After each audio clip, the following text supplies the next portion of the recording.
नमस्कार दोस्तों। पिछले वीडियो में आपने स्वर का वर्गीकरण पढ़ा, स्वर किसे कहते हैं, कितने भागों में बांटा गया, विस्तृत अध्ययन हुआ। उसके बाद अब इस वीडियो में आपको हम व्यंजन को बताएंगे, ये कितने प्रकार के होते हैं, कितने भेद हैं, कैसे बांटे गए हैं, इसका विस्तृत अध्ययन इसमें करेंगे। और कोई भी परीक्षा हो उसमें आने वाले प्रश्न यही से आपको मिल जाएंगे, इससे बाहर नहीं रहेंगे। तो चलिए आइए देखते हैं व्यंजन किसे कहते हैं। व्यंजन क्या होता है, यानी वह वर्ण जिनका उच्चारण स्वरों के सहयोग से हो, स्वरों की सहायता से बोले जाएं, उसे हम व्यंजन कहते हैं। इसकी संख्या ध्यान दीजिए, अब संख्या पूछा जाए इसकी संख्या कितनी है, 33 है। ये ध्यान रहे आपको, व्यंजन की संख्या कितनी है, 33 है। अब इसे बांटा कैसे गया देख लीजिए। पहला इसे बांटा गया स्पर्श व्यंजन, 3 भाग है। अगर कहा जाए व्यंजन कितने भागों में बांटा गया, 3 भाग में। पहला आपका स्पर्श व्यंजन, स्पर्श व्यंजन। इसका दूसरा नाम है वर्गीय व्यंजन, वर्गीय व्यंजन, ये दूसरा नाम है इसका। दोनों में से कोई नाम मिले, स्पर्श व्यंजन या वर्गीय व्यंजन। क्यों वर्गीय कहा गया, ये भी देखिए क्यों स्पर्श कहा गया। स्पर्श व्यंजन इसे कहा गया क्योंकि इनके उच्चारण में हमारी जिह्वा मुख के कई भागों को स्पर्श करती है, इसलिए स्पर्श व्यंजन उच्चारित हुआ। दूसरा वर्गीय व्यंजन क्यों कहा गया, क्योंकि ये सभी वर्ग में है। जैसे आप देखिए का वर्ग, का वर्ग, चा वर्ग, टा वर्ग, ता वर्ग, और आखिरी आपका पा वर्ग। वर्गीय में का वर्ग में कौन कौन से हैं, का वर्ग में आपका है का, खा, गा, घा और ङा। चा वर्ग में आपका आता है चा, छा, जा, झा और या। उसके बाद टा वर्ग में आपका आता है टा, ठा, डा, ढा, ड़ा। ता वर्ग में आपका आता है ता, था, दा, धा और ना। पा वर्ग में आपका आता है पा, फा, बा, भा और मा। ये आपके वर्गीय व्यंजन है। इनकी संख्या अगर पूछ ले तो याद रखिए, वर्गीय व्यंजन या स्पर्श व्यंजन की संख्या कितनी है, तो याद रहे इनकी संख्या 25 है। इनकी संख्या कितनी है, 25 है। क्यों देख लीजिए आप, एक वर्ग में कितने अक्षर है, 5 हैं। एक वर्ग में 5 अक्षर है और 5 वर्ग है, 25। इसी वर्ग में होने की वजह से इसे वर्गीय कहा गया। और इनके उच्चारण करते समय जिह्वा कई स्थान को स्पर्श करती है मुख के, इसलिए स्पर्श व्यंजन कहा गया। इसमें ध्यान दीजिएगा, जो ये चा, छा और जा, झा, ये जो वर्ण है चारों, इसे एक नाम और दिया गया, इसे स्पर्श संघर्षी भी कहा गया है। इसे स्पर्श संघर्षी वर्ण भी कहा गया है, स्पर्श संघर्षी कहा गया है। यह आपको ध्यान रहे, चा, छा, जा, झा, इसे स्पर्श संघर्षी कहा जाता है।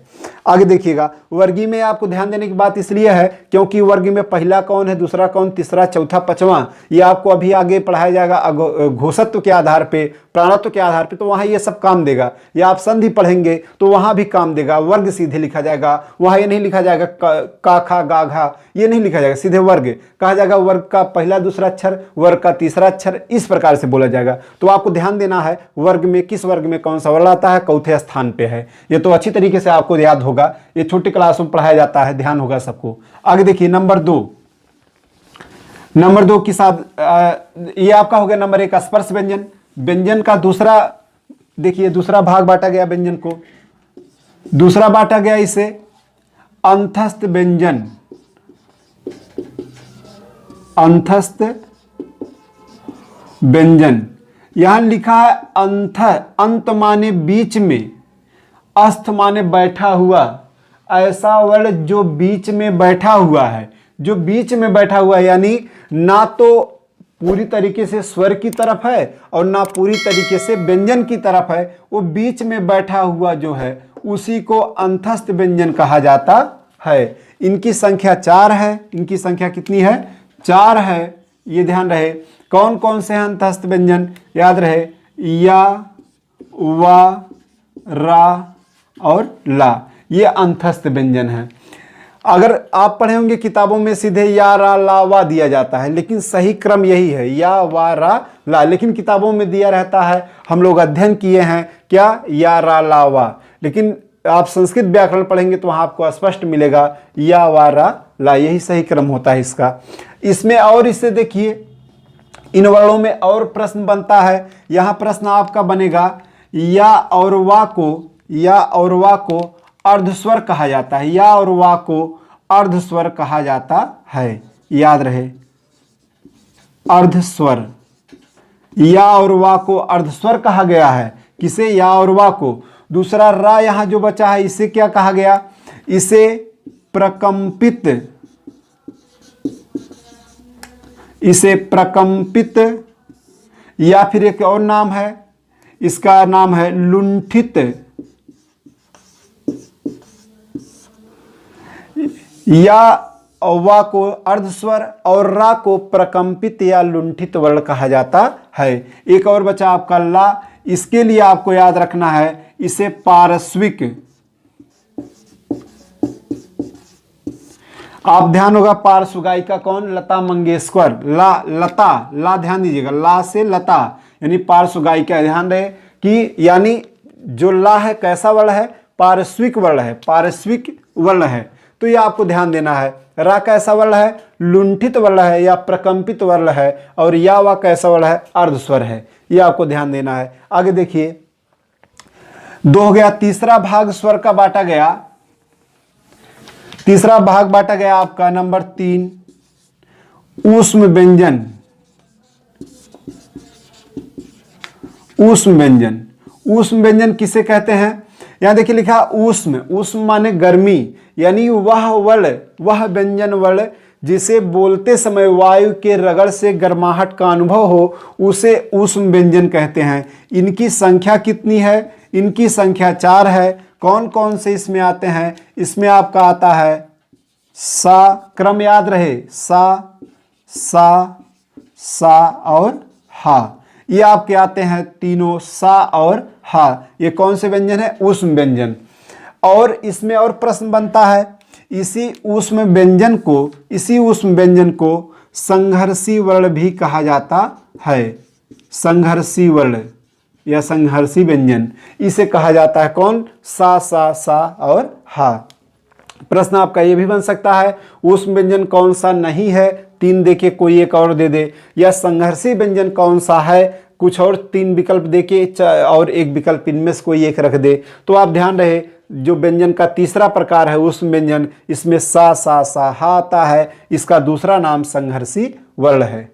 आगे देखिएगा, ये हो गए 3 प्रकार व्यंजन के। और भी प्रकार हैं व्यंजन के, देखिएगा एक और आपका अगला है, व्यंजन का ही प्रकार है। अगला है संयुक्त व्यंजन। संयुक्त व्यंजन, संयुक्त व्यंजन किसे कहा गया? यहां शब्द देखिए लिखा है संयुक्त।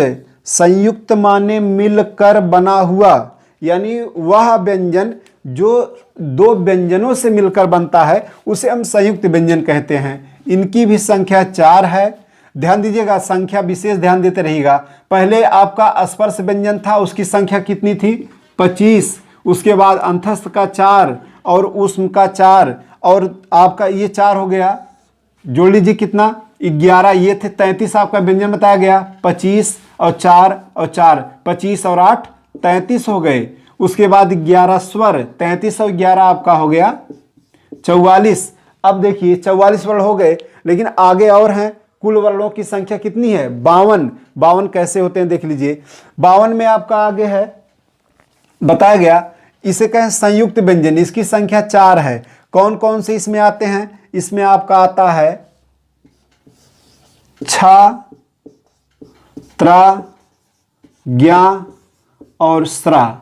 देखिए ये 4 वर्ण आते हैं। ये मिलके बने कैसे हैं ये ध्यान देना आपको। ये जो आपका छा है ये बना है आधा का और मूर्धन्य से, यानी आधा का और खट्टी सा से बना है छा। त्रा कैसे बना है? त्रा बना है आधा ता और रा से। उसके बाद ज्ञा कैसे बना है? ज्ञा बना है आधा जा और या से। स्रा कैसे बना है? स्रा बना है आपका आधा सा और रा से। तो देखिए स्रा जो लिखा जाता है, अगर ऐसे लिखा गया स्रा ऐसे लिखा है।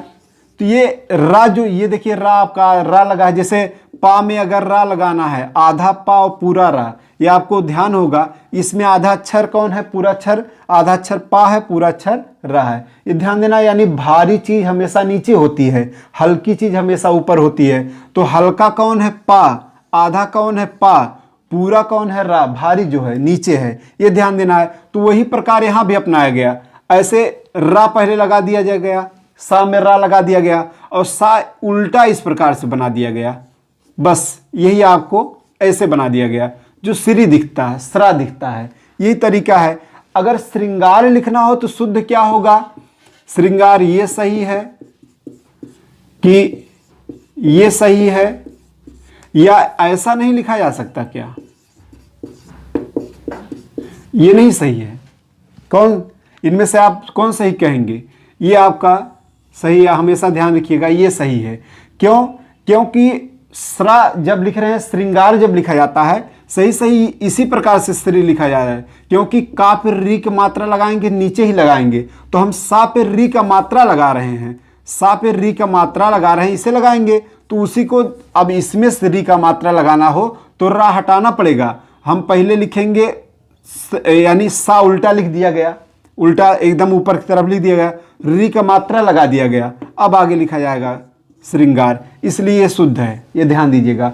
ये शुद्ध नहीं है क्योंकि रा नहीं रहेगा, रा की जरूरत नहीं क्योंकि री लगा है, री का मात्रा। अगर हमें क्री लिखना तो ऐसे लिखेंगे, ना कि ऐसे लिखेंगे, ये क्री थोड़ी ना है। तो उसी प्रकार से ये स्रा थोड़ी ना, श्री थोड़ी ना है, श्री ये है।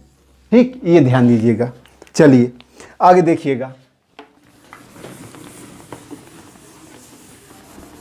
ये आपका हो गया संयुक्त व्यंजन।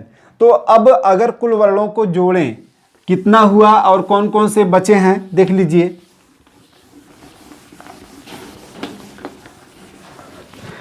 व्यंजन में और दो देख लीजिएगा, एक बचा है आपका अयोगवाह। अयोगवाह यानी योग नहीं किया गया, आ हो गया अयोगवाह, योग नहीं किया गया, स्वरों में जिसे नहीं जोड़ा गया उसे अयोगवाह कहते हैं। कौन कौन इनमें आता है, एक आता है अंक और दूसरा आता है आहा, यानी अनुस्वार और विसर्ग, इनकी संख्या 2 है। और एक आपका है दूसरा है द्विगुण व्यंजन, द्विगुण कहें या फिर उत्क्षिप्त कहें, उत्क्षिप्त व्यंजन इसे कहा जाता है, द्विगुण व्यंजन और उत्क्षिप्त व्यंजन कहा गया है। इसमें आपका कौन कौन सा वर्ण आता है उत्क्षिप्त और द्विगुण में, इसमें आपका आता है ड़ा और ढा, 2 वर्ण आते हैं, यानी द्विगुण या उत्क्षिप्त व्यंजन कहा जाए ड़ा और ढा। ये आपके हो गए 2 अयोगवाह 2 उत्क्षिप्त।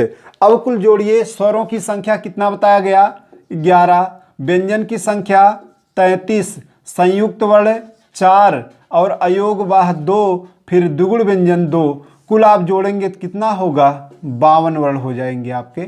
ये ध्यान दीजिएगा, कुल वर्णों की संख्या कितनी है 52 है। इस प्रकार से आपका है। या तो आगे रहने दीजिए, आगे आपको सत्व के आधार पे, प्राणत्व के आधार पे या और किन आधार पे वर्णों को बांटा गया है, इसे आगे अगले वीडियो में, इसी पार्ट 2 में आपको मिल जाएगा। इसे आप पूरा देख लीजिएगा, इसे अगला वीडियो आपको पूरी तरीके से समझ में आ जाएगा। फिर आपके कोई प्रश्न बचेंगे नहीं वर्णमाला से, जो बताया गया है इसमें से कोई प्रश्न बचने वाला नहीं वर्णमाला से। और आगे आपको बताएगा संपृक्त ध्वनि किसे कहते हैं, या युग्मक ध्वनि या द्वित्व ध्वनि किसे कहा जाता है, यह आपको आगे बताया जाएगा। बस इसमें इतना ही। नमस्कार दोस्तों।